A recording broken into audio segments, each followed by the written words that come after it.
Salut la compagnie, c'est Jules Melon et aujourd'hui dans la Ciné Critique, je vais vous parler d'un film des années 90 que je n'avais pas vu, ou du moins très partiellement, et j'ai en fait ici comblé un manque.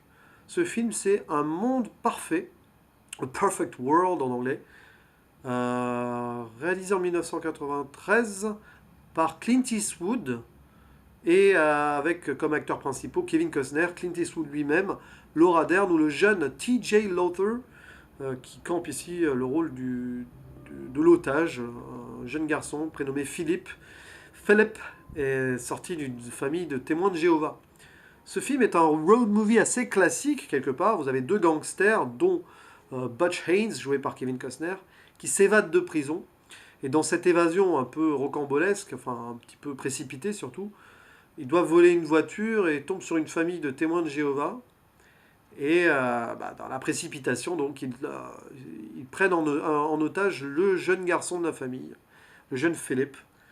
Et derrière, vous avez la police du Texas. Alors, vous avez le FBI, les Texas Rangers, dont le chef des Texas Rangers, un certain Red Garnett, joué par Clint Eastwood, décide de se lancer à la poursuite en mettant tous les moyens en œuvre, parce que ce sont deux personnages jugés très dangereux. Et c'est la chasse à l'homme qui commence, classique donc. Avec d'un côté les gangsters, avec un lien d'amitié qui se lie entre Kevin Costner, donc Butch, et le jeune Philip. Plus en avance dans le film, plus les deux personnages s'apprécient, apprennent à se connaître et finissent par s'aimer quelque part. De l'autre côté, vous avez le très flegmatique et bougon, donc Clint Eastwood, qui n'a qu'une idée en tête, c'est arrêter le criminel, accompagné dans un fourgon destiné au gouverneur. Alors là aussi, un petit côté comique, on se retrouve dans le Texas des années 60, il y a des élections à venir, et en gros, le ranger décide de réquisitionner un fourgon lié à la campagne du gouverneur. Et malgré elle, l'une des assistantes de ce gouverneur, Laura Dern, se retrouve mêlée à la poursuite parce qu'elle elle veut s'assurer juste que cette fourgonnette, enfin que en gros elle revienne au gouverneur, mais elle se retrouve dans cette chasse à l'homme malgré elle, entourée d'hommes un peu machos dans un univers un peu compliqué dans lequel elle se révèle être une femme forte qui a une histoire à raconter et qui a de quoi se défendre.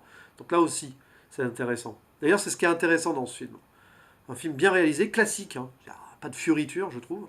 Très classique des années 90. Et ce qui est intéressant, c'est que chaque personnage est travaillé. Évidemment, le personnage de Kevin Costner est hyper profond.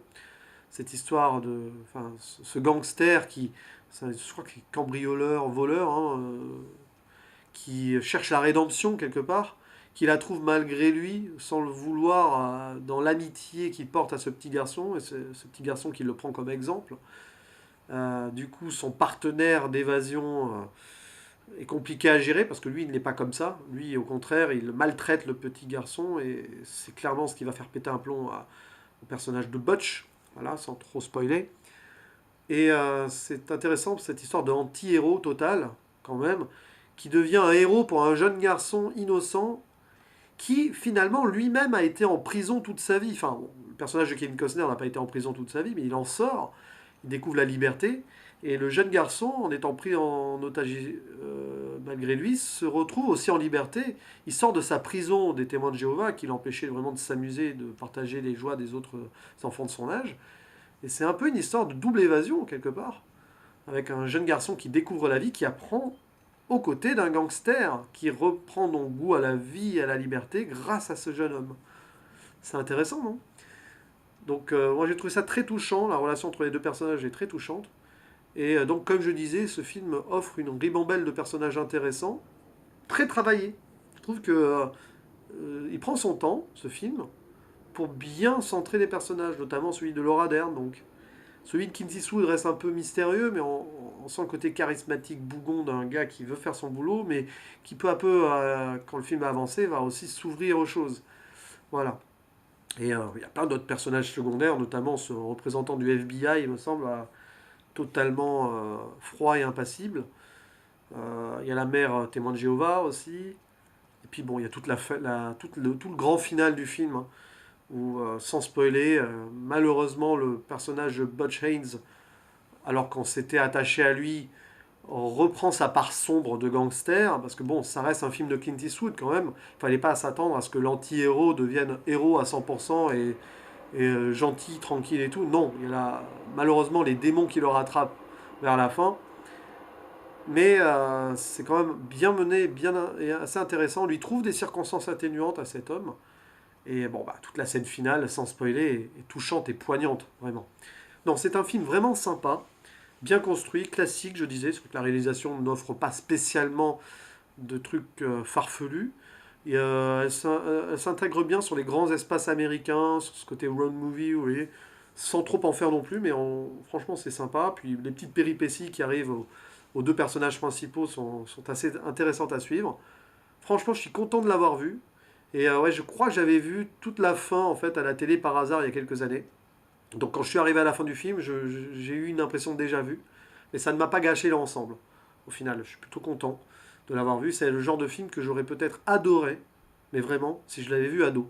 C'est vraiment ce style de film comme Forrest Gump, Les Évadés, vous voyez, où ça prend le temps de construire des histoires touchantes et avec du charisme derrière, j'ai envie de dire. C'est ce genre de film-là que j'aurais apprécié à mort si je l'avais vu plus jeune, tranquillement et plusieurs fois.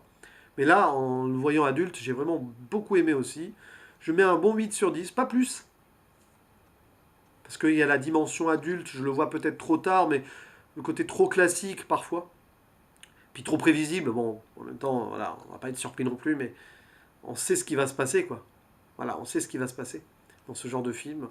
L'anti-héros a beau monter vers des sommets de rédemption, il y a un moment où malheureusement ça s'arrête là. Et non, mais j'ai vraiment bien apprécié. Les acteurs sont formidables, pratiquement tous d'ailleurs. Le jeune enfant qui joue, enfin ouais, l'enfant qui joue Philippe, là, T.J. Lothar, est extraordinaire, de justesse, je trouve. Super bien dirigé, je pense que Clint Eastwood a trouvé même vraiment les mots et la bonne méthode pour le diriger. Donc c'est vraiment un très bon film, comme on n'en fait plus, clairement.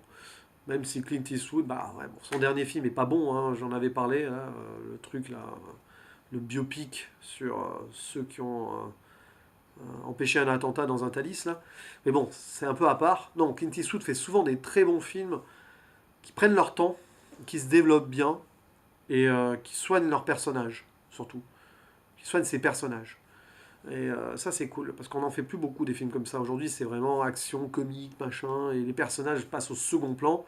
Là on a du charisme, on a une histoire simple mais profonde qui va loin, et on ne peut que s'attacher et parfois s'identifier même aux personnages ici dépeints. Donc un monde parfait, pas un film parfait, mais pas forcément loin non plus.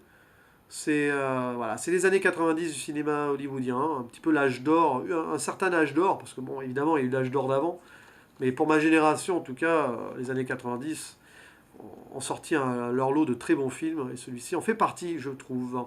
Et je regrette un peu de ne pas l'avoir vraiment vu attentivement avant, et plusieurs fois. C'est peut-être ça le seul problème que j'ai aujourd'hui avec ce film, c'est que je le découvre, entre guillemets, trop tard. Mais bon, je suis quand même content de l'avoir vu. Allez, à la prochaine, ciao.